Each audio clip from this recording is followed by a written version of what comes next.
দখলদার ইসরায়েলকে লক্ষ্য করে নতুন করে মিসাইল ছুড়েছে ইরান। সোমবার ভোরে মিসাইল ছুড়ে দাঁড়ায় যেগুলো এখন পর্যন্ত ইসরায়েলের দিকে ধেয়ে যাচ্ছে।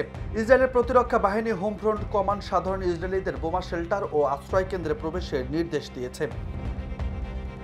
এর আগে রোববার রাতে দখলদারদের লক্ষ্য করে মিসাইল ছুড়ে ইরান, যা তাদের বন্দর নগরী হাইফায় সরাসরি আঘাত হানে। দখলদার ইসরায়েলের সঙ্গে যুদ্ধবিরতির আলোচনা করতে অস্বীকৃতি জানিয়েছে ইরান। দেশটি বলছে ইসরায়েল তাদের উপর প্রথম যে হামলা চালিয়েছে আগে সেটির পূর্ণ প্রতিশোধ নেবে তারা। এছাড়া ইসরায়েলের হামলা চালাতে থাকলে তারা আর কোনো আলোচনায় বসবে না বলেও জানিয়ে দিয়েছে। বার্তা সংস্থা রয়টার্স বলছে ইরানের মধ্যস্থতাকারী দেশ হিসেবে ওমান ও কাতারকে জানিয়েছে ইসরায়েলি হামলায় চলাকালীন তারা কোনো ধরনের যুদ্ধবিরতির আলোচনায় আগ্রহী নয়। রয়টার্সকে এক কর্মকর্তা নাম গোপন রাখার শর্তে বলেছে ইরানিরা কাতার এবং ওমানকে জানিয়েছে ইরান তখনই সত্যিকারের যুদ্ধবিরতির আলোচনা করবে যখন ইসরায়েলের প্রথম হামলার প্রতিশোধ তারা পূর্ণভাবে নিতে পারবে।